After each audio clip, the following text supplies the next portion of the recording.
Welcome to Motivation for Success. Hoping you enjoy this video. Fears, even the most basic ones, can totally destroy our ambitions. Fear, if left unchecked, can destroy our lives. Fear is an enemy. And let me tell you about some of the other enemies we face. One of the enemies that you've got to destroy before it destroys you is indifference. What a tragic disease this is. Ho-hum, let it slide, drifting away from your ambitions. Here's one problem with drifting. You can't drift your way to the top of the mountain.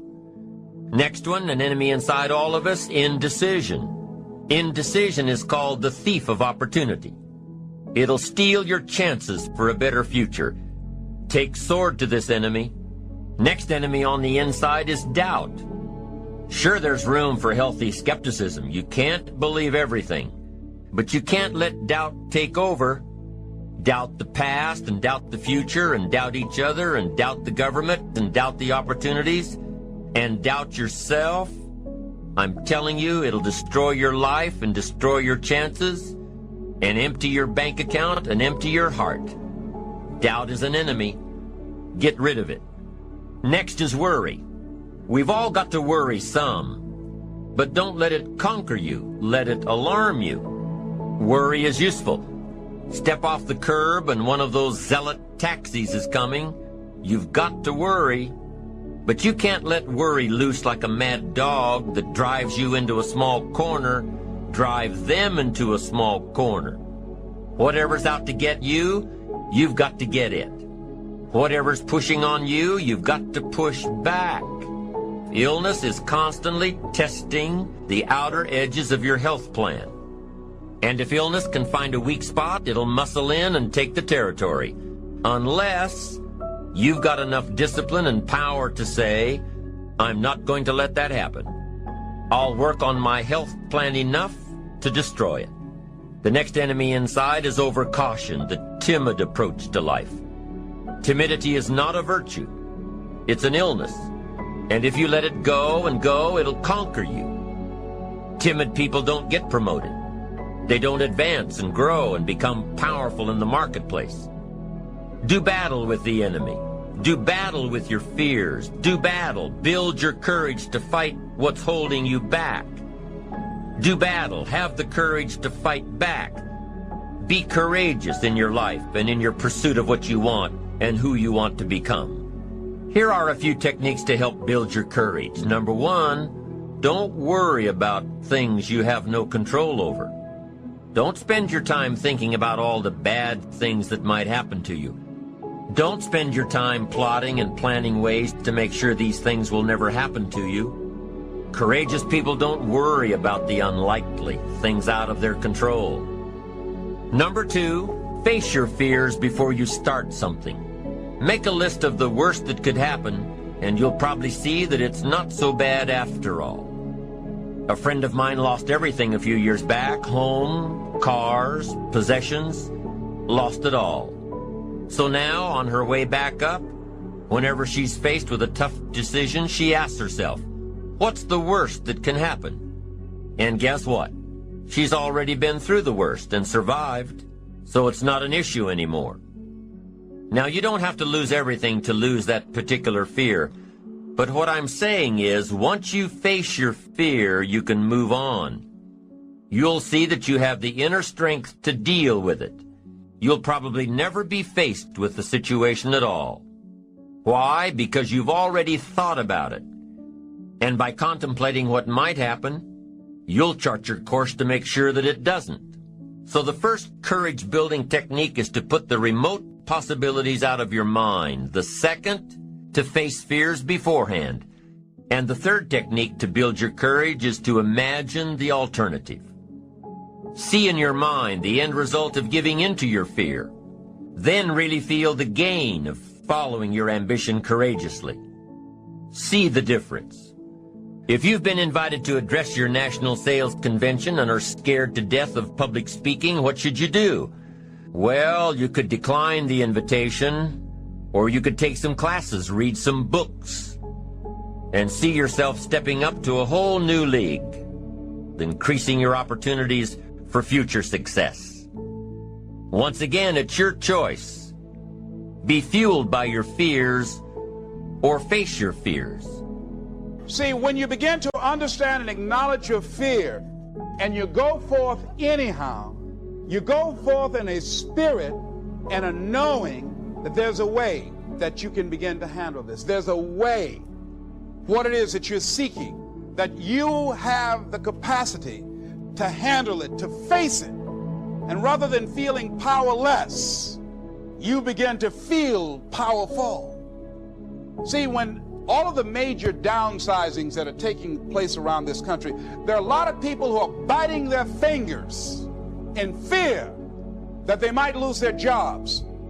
But there are few people who have decided within themselves, I'm going to make it. Some people are moving on their own.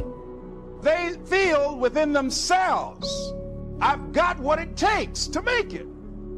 They're not afraid about tomorrow because of what they feel that they deserve, because of what they feel.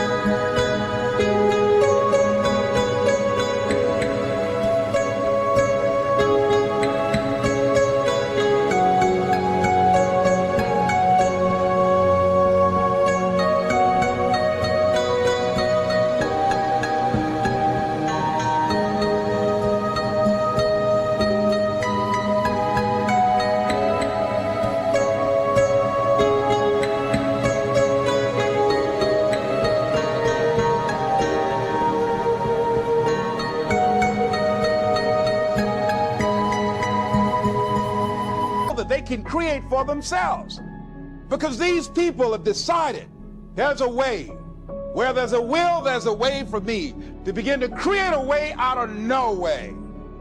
When you have that kind of spirit, nothing can stop you. Nothing.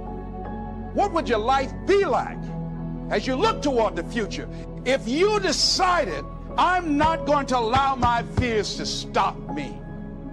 What would your future be like if you decided to want that which you desire so strongly that it prepares you past your fears?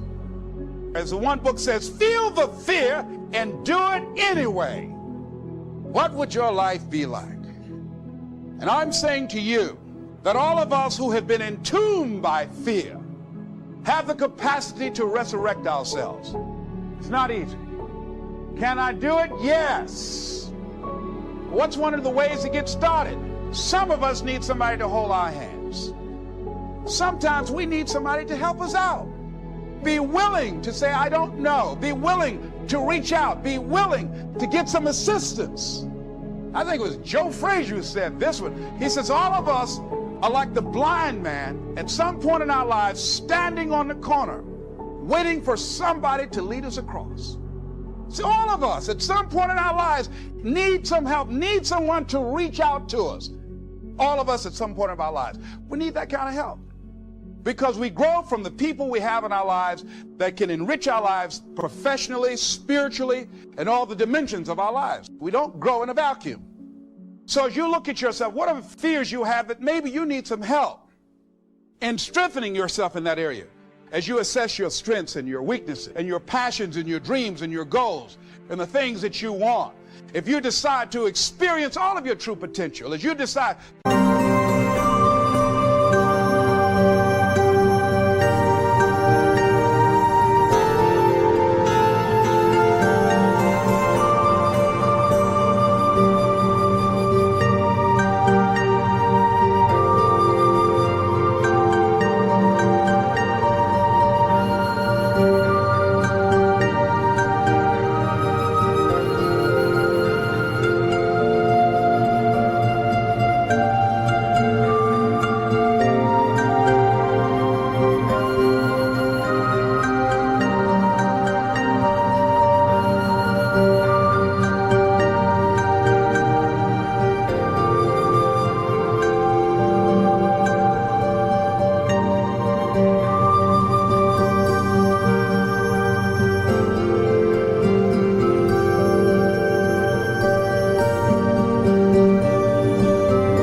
to manifest all of your greatness. As you decide, wait a minute, what else is available to me out here if I decided to experience the fear of rejection, the fear of no, the fear of failure? What else is available? Of taking a chance, of fear of losing it all. What else is available to me that will bring some extra meaning and value? The fear of people not liking me. You know how many people do things they don't want to do because they want everybody to like them?